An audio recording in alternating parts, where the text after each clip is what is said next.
Hello guys, मैं हूं मनीष वर्मा और आपका स्वागत है हमारे चैनल लर्न ऑफ टेक्नो पर। डियर फ्रेंड, हमारा जो चैप्टर चल रहा है, अभी टॉपिक जो चल रहा है वो चल रहा है चीजल। ठीक है, तो इससे पहले हमारी 2 क्लासें वो चीजल की हो चुकी हैं, जिसमें हमने बेसिक इंट्रोडक्शन और चीजल कितने प्रकार की होती है, कौन सी होती है, जैसे हॉट चीजल, कोल्ड चीजल है, उनके बारे में पढ़ा, उनके एंगल्स क्या क्या होते हैं, किस चीजल का यूज कहाँ पर किया जाता है, आदि जानकारी हमने ली। अभी आगे हम आज पढ़ने वाले हैं चिपिंग ऑपरेशन के बारे में। इसके बाद में हम पढ़ेंगे इसके बारे में, इसकी क्या क्या सेफ्टी रखनी चाहिए, चीजल को ग्राइंड कैसे किया जाता है, कितने डिग्री पर चीजल को ग्राइंड किया जाता है, अलग अलग इनके एंगल जो रहते हैं कि कौन सा एंगल कितना रहता है, जैसे रेक एंगल है, क्लियरेंस एंगल है, इंक्लाइंड एंगल है, पॉइंट एंगल है, उन सब के बारे में आगे की क्लासों में हम जानेंगे। तो वीडियो को एंड तक ज़रूर देखिएगा, और अगर आपने इससे पहले के वीडियो नहीं देखे हैं तो एक बार उनको ज़रूर वॉच कीजिए। उसके बाद इस वीडियो को वॉच करेंगे तो आपको कंटिन्यू समझ में आता चलेगा और आपके सारे डाउट है वो क्लियर होते चलेंगे। इससे पहले के वीडियो का लिंक है वो नीचे डिस्क्रिप्शन में आपको दिया हुआ है, वहाँ से आप इससे पहले का वीडियो वो देख सकते हैं। आपको हमारे चैनल पर जो भी क्लास मिलेगी वो स्पेशल नोट्स तैयार करके बनाई हुई क्लासें आपको मिलेगी। ठीक है डियर फ्रेंड, चलिए आज की क्लास है वो शुरू करते हैं। तो इसमें हमारा फर्स्ट पॉइंट है चिपिंग ऑपरेशन, यानी कि चिपिंग। चिपिंग का क्या मतलब है कि चीजल के द्वारा जो हम ऑपरेशन करते हैं, चीजल के द्वारा धातु को छील कर चिप्स के रूप में अलग किया जाता है, उस ऑपरेशन को क्या कहते हैं, चिपिंग। तो चिपिंग ऑपरेशन कैसे करते हैं, तो चिपिंग ऑपरेशन किसे कहते हैं, जोब की सरफेस से धातु की मोटी परत को चिप्स के रूप में चीजल के द्वारा काटना ही चिपिंग कहलाता है। यानी कि जोब की सरफेस से धातु की मोटी परत है उसको चिप्स के रूप में चीजल के द्वारा अलग करना ही चिपिंग कहलाता है। चिपिंग करने के लिए चीजल को एक हाथ से पकड़कर धातु की सरफेस पर लगभग 40 डिग्री के कोण में रखना चाहिए। यानी कि लगभग एक एंगल रखा जाता है, तो जो सामान्यतः जो एंगल रखा जाता है वो 40 डिग्री के एंगल में झुकाकर चीजल को रखना चाहिए। क्योंकि अगर इससे कम अगर हम चीजल को झुकाएंगे, यानी कि 10 डिग्री या 20 डिग्री पर चीजल को झुकाकर अगर पीछे से हैमर से चोट लगाएंगे तो वो चीजल धातु के अंदर प्रवेश ही नहीं करेगी, वो धातु के ऊपर फिसल जाएगी। और अगर हम ज़्यादा एंगल रखते हैं, जैसे मान लो 70 डिग्री, 80 डिग्री, 90 डिग्री तक रख के अगर चीजल के ऊपर चोट लगाएंगे तो क्या करेगा, सीधा धातु के अंदर प्रवेश करेगी, धातु के अंदर गड़ती जाएगी, वो धातु को काटती हुई नहीं चलेगी। तो उसके लिए क्या है, एक एंगल बनाया गया है, जिस एंगल में हम 40 डिग्री के एंगल में अगर चीजल को सेट करके धातु की सरफेस पर और हैमर से चोट लगाएंगे तो हम चिपिंग है वो आसानी से कर सकते हैं। आगे इसमें क्या दिया है, साधारण कार्यों के लिए चीजल का कटिंग एंगल है वो 60 डिग्री होता है। यानी कि ये चीजल का कटिंग एंगल है, ये कोल्ड चीजल का कटिंग एंगल है जो नॉर्मली 60 डिग्री रखा जाता है। कटिंग एंगल कौन सा होता है, जो आगे का पॉइंट होता है, यानी कि जो ये भाग होता है वो कटिंग एज होता है, इसके आगे का जो भाग होता है वो कटिंग एंगल यानी कि कटिंग पॉइंट। ये जो एंगल बनेगा कटिंग पॉइंट वाला, ये एंगल होता है कटिंग एंगल होता है। ठीक है डियर फ्रेंड, तो ये लगभग 60 डिग्री रखा जाता है, जिससे उसका आधा कोण है वो 30 डिग्री होता है। यानी कि अगर चीजल की यहाँ पर सेंटर लाइन अगर हम मार दें तो ये आधा जो कोण रहता है, ये कोण, ये जो कोण बनेगा ये कितने डिग्री का बना है इसके साथ में, और ये जो कोण बनेगा ये कोण बनेगा हमारा 30 डिग्री का। ठीक है डियर फ्रेंड, कितने डिग्री का बनेगा, 30 डिग्री का आधा कोण रहता है, और फुल कोण कितना होता है, चीजल का कटिंग एंगल 60 डिग्री रहता है। आगे इसमें क्या दिया है, इस प्रकार जब चीजल को 40 डिग्री के कोण पर रखेंगे तो कटिंग एज को 10 डिग्री का क्लियरेंस मिल जाएगा। अब चीजल को हम कितने डिग्री पर झुका कर रख रहे हैं, 40 डिग्री पर झुका कर रख रहे हैं, हैमर से चोट मार रहे हैं, और जो चीजल का कटिंग एंगल है उसका टोटल जो कोण है कटिंग एंगल वो 60 डिग्री है। तो सेंटर लाइन से आधा अगर लेंगे तो वो रहेगा 30 डिग्री, और 40 डिग्री पर हमने झुकाया हुआ है चीजल को, तो 40 डिग्री में से 30 डिग्री निकाल देंगे तो 10 डिग्री का एंगल और बच जाएगा, वो रहेगा क्लियरेंस एंगल। वो क्या रहेगा, हमारा क्लियरेंस एंगल रहता है। ठीक है डियर फ्रेंड, ये क्या रह जाता है, क्लियरेंस एंगल रह जाता है, और 20 डिग्री के रेक एंगल पर कटिंग होगी, जिससे कार्य आसानी से वह ठीक होगा। अब 20 डिग्री का रेक एंगल, अब रेक एंगल ये कौन सा बच जाएगा, कोई भी एंगल है, ये मान के चलो ये हमारा कोण कितने डिग्री का है, 90 डिग्री पर है। ठीक है, चलिए इसको थोड़ा इरेज कर देते हैं। अभी मैं आपको एक थोड़ा सा क्लियर समझाने की कोशिश करता हूं कि ये हमारा क्या है, कोई वर्कपीस है। ठीक है, ये हमारा क्या है, वर्कपीस है, और यहां पर क्या है, चीजल है। ठीक है, अब चीजल यहां पर क्या कर रहा है, धातु को काट रहा है, धातु को यहां से कटिंग हो रही है धातु की। तो एक एंगल यहां पर बन रहा है जो सीधा यहां पर काट रहा है, और दूसरा क्या, ये सरफेस तैयार हो रही है। तो ये एंगल कितने डिग्री का बन गया, ये एंगल बन गया 90 डिग्री का। ठीक है डियर फ्रेंड, अभी चीजल का जो पॉइंट एंगल हमें कितना बताया था, चीजल का जो कटिंग एंगल मान लो या पॉइंट एंगल, ये टोटल कितना था, 60 डिग्री का था। ठीक है, अभी ये क्या है, चीजल की सेंटर लाइन है, तो इससे आधा कोण, ये कोण कितने डिग्री का हो जाएगा, 30 डिग्री का। और चीजल को हमने झुकाया कितने डिग्री पर है, सरफेस से कितने डिग्री पर झुकाया हुआ है, सरफेस से हमने झुकाया हुआ है टोटल 40 डिग्री पे। तो 30 डिग्री तो यहां तक रह गया, अब टोटल 40 डिग्री है, तो ये बीच में जो नीचे ये एंगल जो बच गया, ये एंगल जो बीच में ये जो एंगल बच जाता है, ये जगह, ये कितना बचता है, ये बचता है हमारा 10 डिग्री, जिसको क्या बोला जाता है, क्लियरेंस एंगल बोला जाता है। अब 10 डिग्री ये हो गया, ठीक है, और 30 ये 40 डिग्री टोटल हो गया, और 30 40 और 30 70 डिग्री। अब ये जो एंगल बन रहा था ये तो 90 डिग्री का बन रहा था, अब ये तो टोटल हमारा 70 डिग्री हुआ। तो अब क्या बच गया, इसके बीच का और इसके बीच का एंगल बच गया। तो ये एंगल होगा हमारा कितना, 20 डिग्री के लगभग, जो ये एंगल बोला गया है 20 डिग्री। ये 20 डिग्री क्या होगा, ये हमारा होगा रेक एंगल। ये क्या कहलाता है, रेक एंगल। ये क्या कहलाता है, हमारा रेक एंगल कहलाता है। तो रेक एंगल पर कटिंग होगी, जिससे कार्य आसानी से वह ठीक होगा। यानी कि अगर इन सभी कोणों को लेकर अगर हम चिपिंग कर रहे हैं तो हमारा ऑपरेशन है वो बहुत ही आसानी से किया जा सकता है। ठीक है डियर फ्रेंड, आगे इसका फिगर भी आपको देखने के लिए मिलेगा, तो वहां पर क्या फिगर में भी आपको क्लियर समझ में आ जाएगा कि इसका क्या रेक एंगल कौन सा है, पॉइंट एंगल कौन सा है, क्लियरेंस एंगल इसका कौन सा है, इंक्लाइंड एंगल कौन सा है।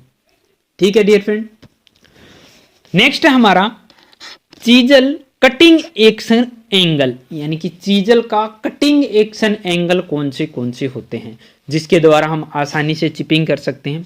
तो फर्स्ट है हमारा पॉइंट एंगल। फर्स्ट कौन सा है, पॉइंट एंगल। यह काटी जाने वाली धातु के अनुसार रखा जाता है, जो 35 डिग्री से 70 डिग्री तक होता है। यानी कि पॉइंट एंगल या फिर इसको कटिंग एंगल भी बोल सकते हैं। ठीक है, तो पॉइंट एंगल या कटिंग एंगल है वो 35 डिग्री से 70 डिग्री तक नॉर्मली रखा जाता है। साधारणतः नॉर्मल कार्यों के लिए हम कितना रखते हैं, 60 डिग्री रखते हैं। ठीक है डियर फ्रेंड, जैसे कि आपको फिगर दिख रहा होगा स्क्रीन पर, जिसमें आपको पॉइंट एंगल नजर आ रहा है। ठीक है, स्पेशल मैंने उधर नाम भी लिखा हुआ है, जैसे बीच वाला आप देख सकते हैं 60 डिग्री में जो बना हुआ है वो क्या है, हमारा पॉइंट एंगल है। ये क्या है, इस एंगल को हम 35 डिग्री से लेकर 70 डिग्री के बीच में रख सकते हैं। लेकिन ये किसके अनुसार रखा जाएगा, ये रखा जाएगा धातु की हार्डनेस के अनुसार। किसके अनुसार रखा जाएगा पॉइंट एंगल, धातु की हार्डनेस के अनुसार। अब हार्डनेस के अनुसार कैसे रखा जाएगा, तो डियर फ्रेंड सॉफ्ट जो हमारी धातु रहेगी, सॉफ्ट धातु रहेगी, उनके लिए पॉइंट एंगल कम रखा जाएगा। सॉफ्ट धातु के लिए पॉइंट एंगल कम रखा जाएगा और हार्ड धातु के लिए पॉइंट एंगल ज्यादा रखा जाता है। ठीक है, सॉफ्ट धातु के लिए पॉइंट एंगल कम रखा जाएगा और हार्ड धातु के लिए पॉइंट एंगल ज्यादा रखा जाता है। ठीक है डियर फ्रेंड, अगर आप साथ साथ में नोट करना चाहते हैं तो इन चीजों को नोट कर सकते हैं। बहुत ही मोस्ट इंपॉर्टेंट चीजें हैं जिसमें ज्यादातर बच्चे हों कंफ्यूज हो जाते हैं। ठीक है, आपको पॉइंट एंगल क्लियर समझ में आ गया होगा। चलिए अब आगे चलते हैं। आगे है हमारा क्लियरेंस एंगल। नेक्स्ट क्या है, क्लियरेंस एंगल। यह 10 डिग्री के लगभग होता है। क्या 10 डिग्री के लगभग होता है। फिगर में आप देख सकते हैं सबसे नीचे जो इधर दिखाई दे रहा है क्लियरेंस एंगल, 10 डिग्री का क्लियरेंस एंगल वहां पर दिखाई दे रहा है। वो क्लियरेंस एंगल कितने डिग्री पर बना हुआ है? 10 डिग्री पर बना हुआ है। फिगर में आप एक साइड में कोने में देखेंगे तो वहां पर आपको point angle, clearance angle, inclined angle, rake angle और हाफ पॉइंट एंगल सब लिखे हुए दिखाई दे रहे होंगे एक साइड में। ठीक है डियर फ्रेंड, तो ये सब क्या है?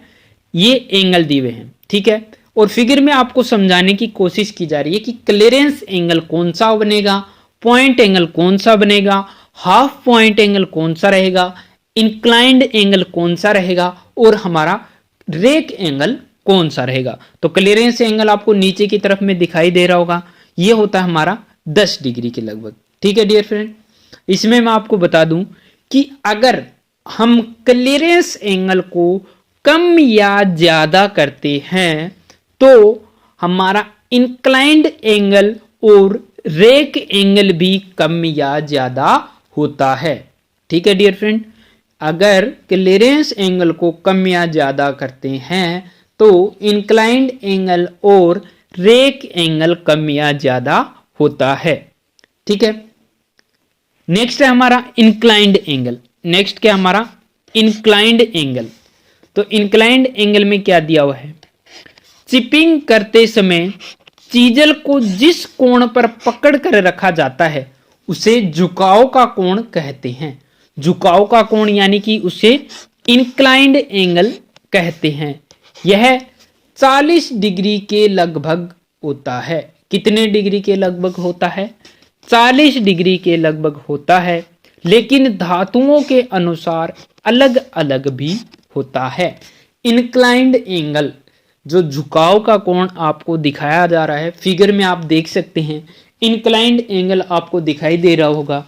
ठीक है डियर फ्रेंड, तो ये इंक्लाइंड एंगल है, ये 40 डिग्री के लगभग रखा जाता है। चीजल को जो हम झुका कर रखते हैं वो 40 डिग्री के समथिंग हम झुका कर रखते हैं, लेकिन डियर फ्रेंड ये धातु के अनुसार चेंज भी किया जा सकता है। यानी कि हार्डनेस के अनुसार, धातु की हार्डनेस के अनुसार क्या हम इसको कम या ज्यादा कर सकते हैं इंक्लाइंड एंगल को। अब ये भी डिपेंड करता है धातु की हार्डनेस पर। अगर हमारी हार्ड धातु है तो उसके लिए हम इंक्लाइंड एंगल है वो क्या रखेंगे? ज्यादा रखेंगे, और जो हमारी सॉफ्ट धातुएं होती है उनके लिए इंक्लाइंड एंगल है वो कम रखेंगे। ठीक है डियर फ्रेंड, यह हमारा पॉइंट एंगल के समान ही होता है। इंक्लाइंड एंगल हार्ड धातुओं के लिए ज़्यादा और सॉफ्ट धातुओं के लिए इंक्लाइंड एंगल है वो कम रखा जाता है।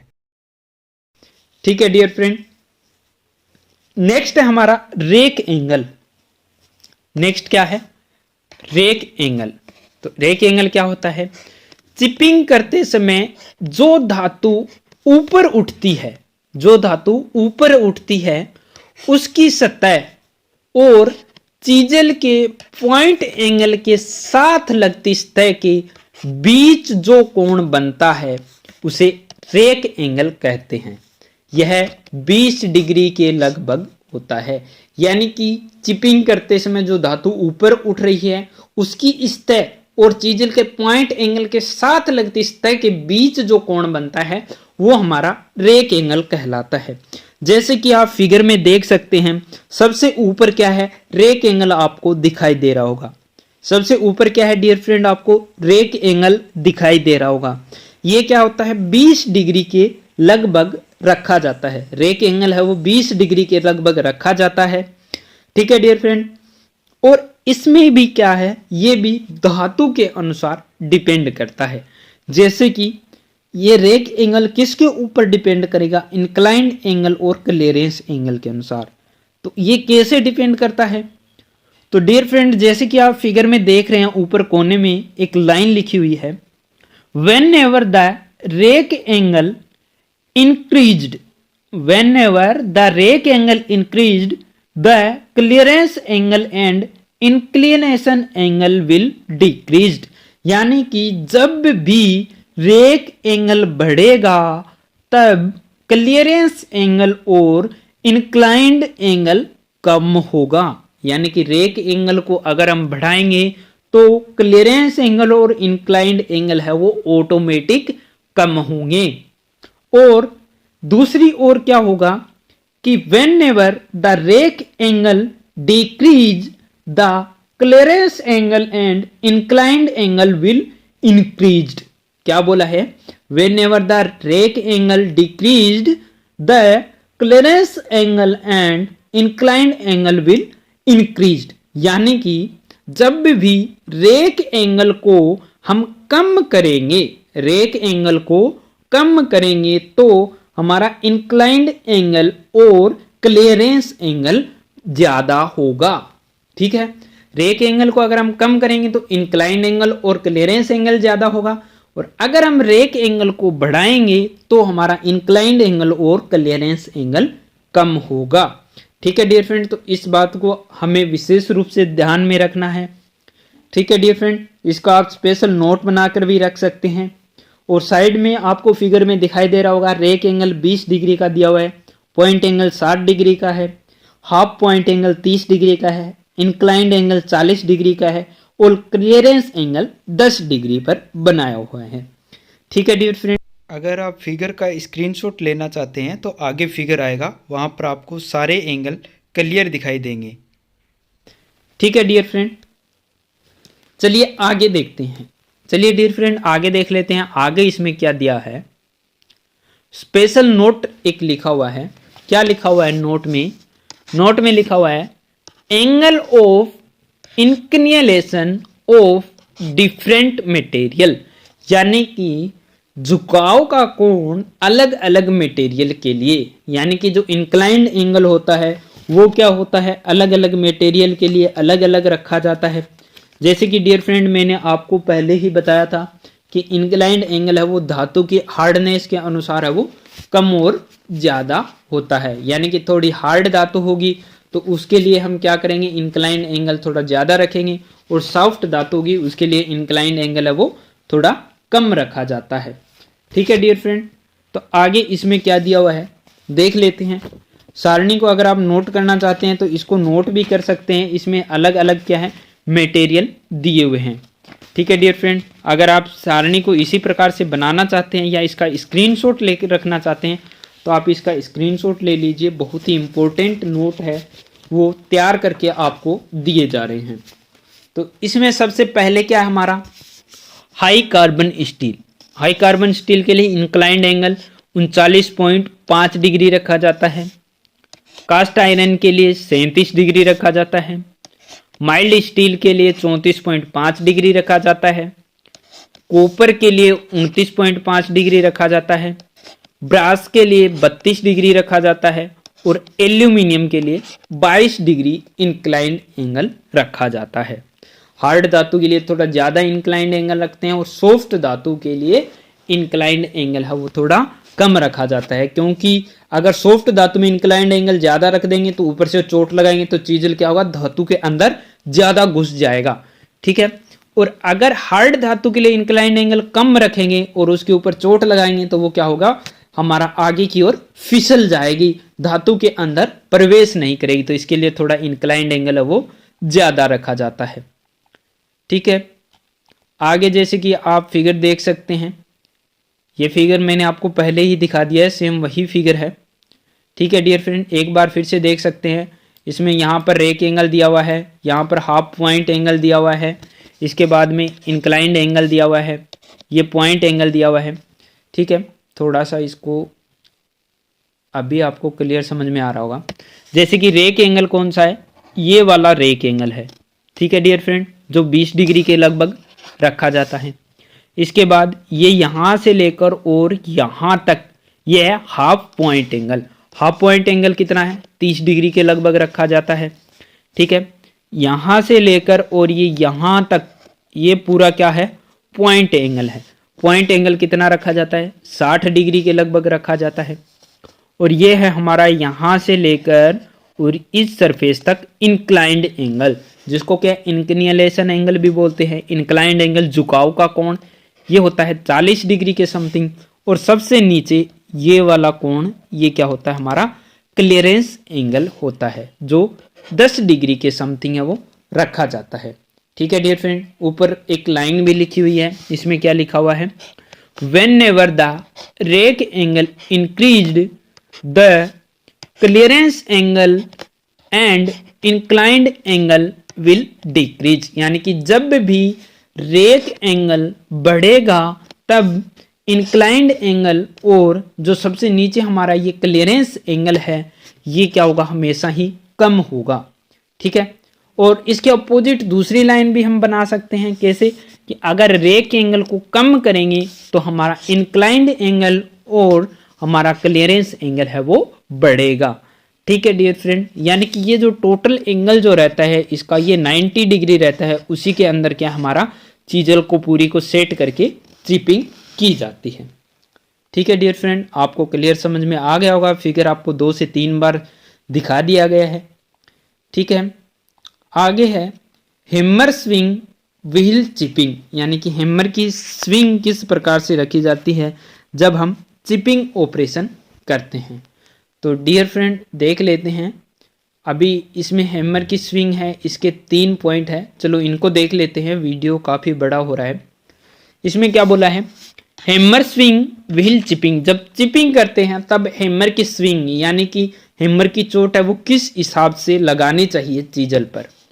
तो फर्स्ट है हमारा लाइट चिपिंग के लिए, तो लाइट चिपिंग के लिए कलाई के मूवमेंट से चिपिंग की जाती है, कलाई के मूवमेंट से, यानी कि बस आगे आगे हाथ का जो सबसे आगे का हिस्सा होता है सिर्फ उसी को हिलाकर क्या हैमर से चोट लगाई जाती है कलाई के मूवमेंट से।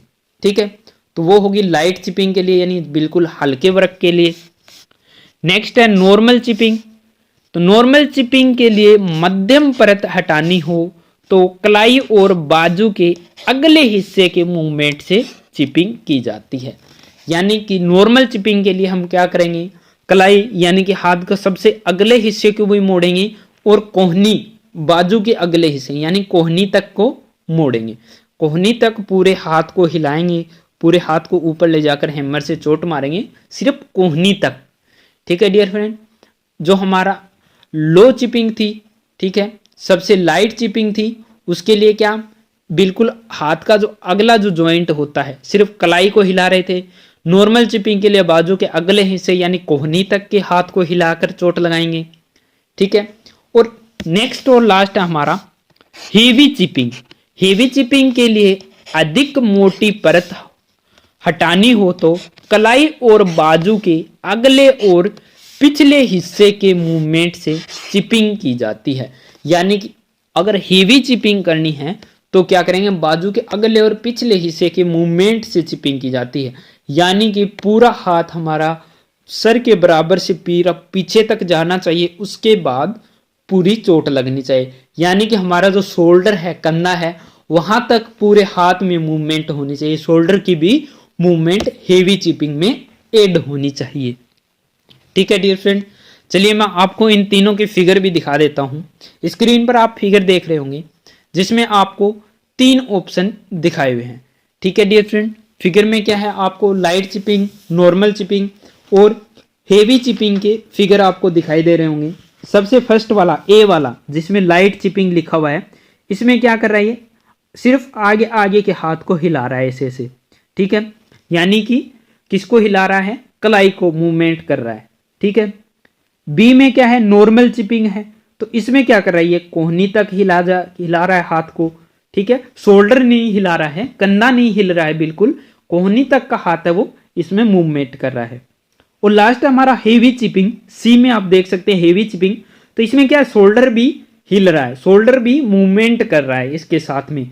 ठीक है, तो क्या है, पूरे प्रेशर से क्या हो गई, हैमर की चोट लग रही है और हेवी चिपिंग हो रही है। ठीक है, फिगर में आप तीनों चिपिंग है वो देख सकते हैं। हैमर स्विंग व्हील चिपिंग पर क्या क्या किया जाता है, लाइट चिपिंग के लिए, नॉर्मल चिपिंग के लिए और हेवी चिपिंग के लिए। ठीक है डियर फ्रेंड, तो आज की वीडियो में बस इतना ही। वीडियो अगर आपको अच्छा लगा तो ज़्यादा से ज़्यादा अपने फ्रेंड सर्कल में शेयर कर दीजिए। चैनल को आपने सब्सक्राइब नहीं किया है तो सब्सक्राइब कर दीजिए डियर फ्रेंड। और आपको हर शाम 8 बजे हमारे चैनल पर एक नया वीडियो बनेगा जो स्पेशल नोट्स तैयार करके आपको वीडियो प्रोवाइड किया जाता है। ठीक है डियर फ्रेंड, तो प्लीज़ आप सपोर्ट ज़रूर कीजिएगा, क्योंकि नोट्स बनाने में, उसके बाद वीडियो बनाने में काफ़ी समय लग जाता है। नोट्स अलग अलग बुक से तैयार किए जाते हैं, यानी कि आपको हर एक डाउट है वो क्लियर किया जाता है। उसके बावजूद अगर आपकी कोई भी क्वेश्चन है तो आप कमेंट बॉक्स में कमेंट कीजिए। डिस्क्रिप्शन में व्हाट्सअप नंबर दिए हुए हैं, वहाँ पर भी आप मैसेज करके अपने डाउट क्लियर कर सकते हैं। ठीक है, इसके अलावा कोई भी जॉब रिक्वायरमेंट होती है उसके वीडियो भी आपको हमारे चैनल पर जल्दी अवेलेबल होने लग जाएंगी, तो आपको कहीं भी जाने की आवश्यकता नहीं है, एक ही चैनल पर सब कुछ देखने के लिए मिल जाता है। Wish you all the best.